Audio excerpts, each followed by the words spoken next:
안녕하세요, PS입니다. 오늘은 최근 천상계에서 조금씩 연구가 시작되고 있는 탑 AD-RE를 소개해 드리겠습니다. 우선 데이터상으로는 현재 마스터 이상 구간을 기준으로도 픽률 0.4%대에 불과합니다. 데이터로는 해당 빌드가 어느 정도의 파괴력을 가지고 있는지 가늠하기 어렵죠. 허나 직접 관전을 해보고 최상위 큐에서 테스트를 해보았을 때 충분히 전략적 강점이 있었다는 점, 그리고 이러한 맥락의 전략들이 과거에도 존재했었다는 점에서 한 타이밍 빠르게 소개해드리게 되었습니다. 시작은 의문의 탑 RE 장인 유저가 마스터 300점까지 해당 빌드로 점수를 확 올리던 것에서부터 출발합니다. 최근 경기 기준으로는 15승 5패라는 압도적인 성적을 기록하고 있었고, 자체 지표를 따져봐도 상대가 대처하지 못하고 그대로 무너지는 결과가 많이 나오고 있었거든요. 이 유저를 필두로 다른 천상계 유저들도 조금씩 AD-RE를 시도해보고 있기도 합니다. 몇 패치 전 탑 생태계를 망쳐놓았던 AD 르블랑과 비슷하게 스태틱 트포 기반의 AD 빌드를 사용하고 있는데, 왜 RE도 해당 빌드를 기반으로 날아다닐 수 있었는지 자세히 뜯어보겠습니다. 우선 RE의 스킬 데미지, AP 개수를 살펴볼까요? 메이지이지만 의외로 그 수치가 꽤 낮은 편에 속합니다. Q 스킬이 고정 피해를 가지고 있긴 해도 쿨타임이 짧지 않은 편이고, 무엇보다 스킬 한 콤보 사이클 자체의 데미지가 상당히 낮은 편이죠. 그래서 사실 AP 아이템의 의존도가 다른 메이지 챔피언들에 비해 조금 떨어지는 편입니다. 과거에 RE가 매번 감전 기반의 극딜 트리냐 빙결 기반의 유틸 중심 트리를 타느냐 의견이 갈렸었는데, 요즘은 만년설이를 메인으로 올리는 메이킹형 미드라이너로 정착한 것도 어찌 보면 비슷한 맥락이죠. 또한 하나 체크해야 할 건 RE의 극초반 라인전 딜교는 Q 스킬이 아닌 W와 평타를 통해 주로 이루어지고 있었다는 점입니다. 보통 미드에서도 이미 1레벨에 W를 찍고 딜교를 하고 있었죠. 그만큼 평타 모션도 준수하고 W 추가 이속을 받으면서 평타로 치고 빠지는 플레이가 굉장히 매끄러운 편입니다. 이렇게 쾌적한 딜교 방식은 르블랑이 AD 빌드를 자연스럽게 활용하기 시작한 것과 비슷한 맥락에서 AD 빌드를 시도하게 만들었습니다. 르블랑도 W 평 콤보로 평타를 포킹하듯이 사용을 하며 이동 메커니즘을 통해 기민한 발놀림과 스태틱 충전 효과 시너지를 활용했었습니다. 비슷한 접근으로 빠른 추가 이속으로 충전 효과 시너지를 가져갈 수 있는 RE로도 스태틱 기반 AD 빌드를 연구하게 되었다라고 볼 수 있겠습니다. 르블랑처럼 압도적으로 이동 메커니즘을 활용하는 것은 아닐지라도 RE 역시 꽤 활용하기 편한 축에 속하고, 특히 궁극기 타이밍에는 최소 3번의 돌진으로 충전 쿨을 더 빨리 돌릴 수 있으니까요. 이동 메커니즘과 충전 방식에서 스태틱과 기발은 기묘한 밸런스, 특이점을 지니고 있었는데, 이를 르블랑이 극악무도하게 활용을 하고 있었고, 라이엇도 르블랑에게만 더 집중을 하여 집중 난도질을 했을 뿐, 잘 살펴보고 따져보니 짜잔, RE도 써먹을 수 있겠네? 라는 경우가 발생했다, 이해를 하시면 되겠습니다. 만약 오늘 소개해드리는 탑 AD-RE가 큰 여파를 가져오게 된다면 문제의 근본, 싹을 잘라내지 않았던 스태틱 관련 패치들이 다시 평가의 도마에 오르게 될 수 있겠네요. 정리해보면 AP 빌드를 정직하게 올려도 데미지 기대값이 그렇게까지 높아지진 않고, 애초에 초반부터 평타를 치면서 딜교하는 플레이가 익숙한 챔피언인데다 템을 잘 짜면 충전 효과 시너지를 극대화해볼 수 있으며, AD 빌드에서도 충분히 매혹으로 플레이 메이킹까지 가능하기 때문에 코어 AD 아이템의 밸류가 높다면 또 다른 방식으로 RE를 사용해볼 수 있다, 이런 접근입니다. 전세계 데이터를 기준으로 미드에서 RE가 스태틱을 시도한 흔적도 존재하긴 하는데, 르블랑과는 다르게 이속 기반으로 카이팅을 하는 메커니즘이라 근접 챔피언이 많은 탑라인에서 사용하는 것이 조금 더 유효하다 볼 수 있겠습니다. AD 르블랑의 케이스처럼 AD 빌드가 확 우세하다라고 이야기하기는 아직 애매하지만 연구해볼 가치는 충분합니다. 그리고 연구가 충분히 이루어지면 데이터도 빠르게 쌓일 테니 더 빌드를 최적화하는 것도 가능하겠죠. 게다가 다음 패치 RE의 경우 공격 타이밍 관련 패치도 예정되어 있거든요. 생각보다 더 까다로운 전략이 될 수 있겠습니다. 탑 RE 빌드에 대해 더 자세히 설명을 드리겠습니다. 아이템 빌드는 스태틱, 트포 고정의 3코어로 폭풍 갈퀴, 선체 파괴자, 쇼진의 창 3가지로 나뉘게 됩니다. 무난한 선택지는 충전 메커니즘이 있는 폭갈로 보이며, 사이드에서 리드할 수 있는 매치업이라면 선체 파괴자를 올려주시면 되겠습니다. 쇼진의 창은 교전이 길어지는 상황에서 스킬쿨을 여러 번 돌려야 할 때 잘 성장을 했다면 한 번쯤은 올려봐도 괜찮지 않을까 싶습니다. 신발은 W쿨을 빠르게 돌리면서 평 W로 카이팅을 해야 하니 쿨감신을 주로 사용하고요. 확실한 거리 조절이 필요하다면 신속신도 고려해볼 수 있겠습니다. 룬은 기민한 발놀림의 민첩함 최후의 일격까지는 고정입니다. 첫 줄에서 과다치유 또는 침착 2가지로 나뉘게 되는데, 상대를 딱 보니 라인전 초반부터 스킬을 계속 돌리면서 강하게 압박을 할 수 있다면 침착, 일반적인 선택지로는 과다치유를 들어주시면 되겠습니다. 보조루는 철거, 뼈방패로 평타 견제로 얻은 주도권을 활용하면서 포탑방패 스노우볼을 굴리는 식으로 보통 선택을 하지만 장인 유저는 가렌, 크산테처럼 정말 일방적으로 내가 때릴 수 있는 탱커, 부르저 상대로는 피해만 궁극의 사냥꾼을 선택해 주었습니다. 뼈방패의 효율이 잘 나오지 않는 매치업에서는 지배 빌드를 사용할 수 있겠다라고 생각하면 되지 않을까 싶네요. 여기까지 탑 AD 아리의 등장 배경과 빌드에 대해 정리해 보았습니다. 이제 본격적으로 인게임 경기를 살펴보면서 AD 아리가 어느 정도의 위력을 가지고 있는지, 그리고 우리는 어떤 식으로 플레이를 해야 할지 살펴보겠습니다.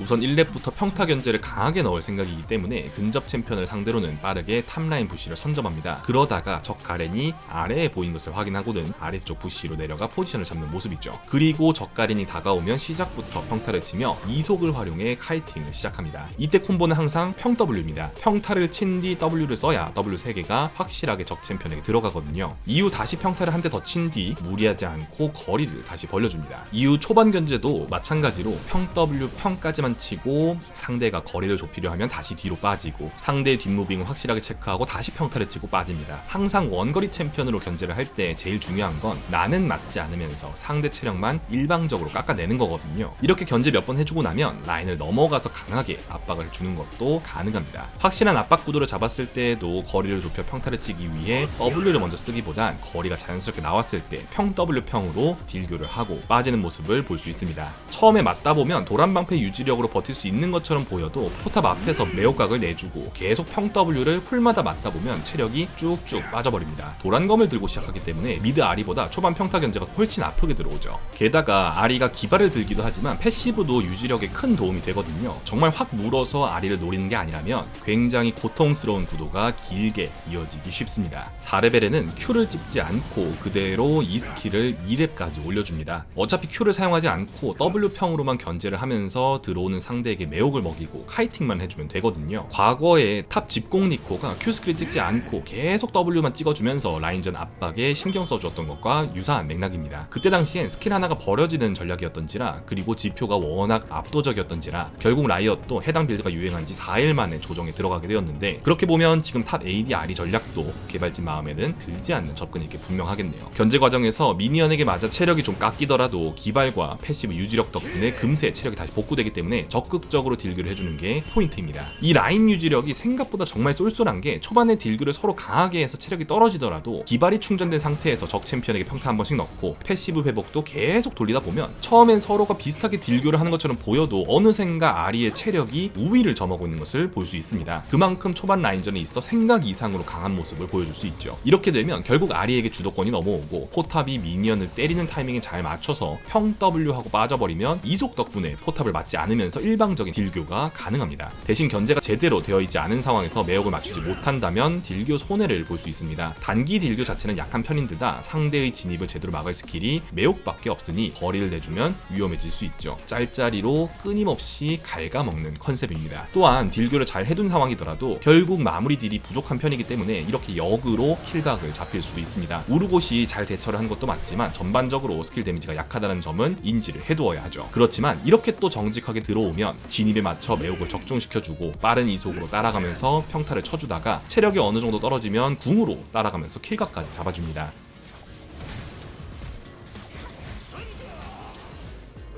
핵심은 빠른 이속으로 상대의 스킬을 어느 정도 피해주면서 거리 조절로 체력을 계속해서 갉아내는 플레이입니다. 일방적으로 때리다가 상대의 턴을 흘린 뒤에 추노하는 구도에서 킬각을 잡는 게 가장 이상적인 구도이죠. 다음은 라인전 이후 장면들을 살펴보겠습니다. 기본적인 운영은 사이드 중심으로 플레이를 하게 됩니다. 스태틱의 라인 클리어와 기발 W의 빠른 이속으로 라인 관리 그리고 운영 어그로를 끌어주는 거죠. AD 아리이기 때문에 이렇게 정글 몹을 빼먹어주는 플레이도 가능합니다. 아리를 사이드에서 방치를 해두었다가 W로 트포크를 돌리면서 포탑 또 빠르게 철거를 할 수 있기 때문에 생각보다 운영에서 이득을 굴리기가 쉽습니다. 그렇다고 사이드에서 상대를 직접 해서 막더라도 빠른 이속을 바탕으로 카이팅을 하면서 갉아먹기 때문에 타워를 툭툭 치는 걸 제대로 응징하기가 쉽지는 않죠. 오히려 어설프게 들어갔다간 카이팅 당하고 킬각을 잡혀버립니다. 이렇게 사이드의 강점이 있지만 주변 본대에 합류를 하면서 변수를 만들어내주는 것도 중요합니다. AD 빌드이지만 아리 특유의 궁극기 매혹을 활용한 변수 창출 강점은 그대로 남아있고, 오히려 기존 빌드와는 다르게 매혹을 두 번째로 마스터를 하기 때문에 때문에 CC기 시간이 길다는 장점을 활용할 수 있는 거죠. 또한 스킬 의존도가 낮기 때문에 스킬이 빠진 턴을 고려하지 않고 더 과감하게 플레이 메이킹을 시도할 수도 있습니다. APRE와는 달리 스킬 콤보를 사용한 이후에도 딜이 계속 나오기 때문에 체력이 떨어진 적 딜러 위주로 평타를 넣고 잘라나가면서 교전 영향력을 보여줄 수 있습니다.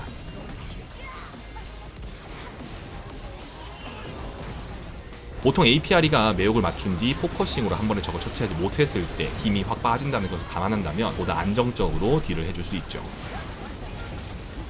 임팩트 있는 한방이 있진 않지만 높은 라인 유지력과 빠른 이속으로 라인전을 리드하고 이득을 굴려나갈 수 있다면 충분히 강점을 보여줄 수 있는 빌드라 보시면 되겠습니다. 다음 패치 공격 타이밍 패치까지 예정되어 있는 만큼 미리 관심을 가지고 연구를 해보셔도 좋을 것 같습니다. 오늘은 최근 연구되고 있는 AD 탑 RE에 대해 리뷰해 보았습니다. 도움이 되었길 바라며 영상 마치겠습니다. 감사합니다.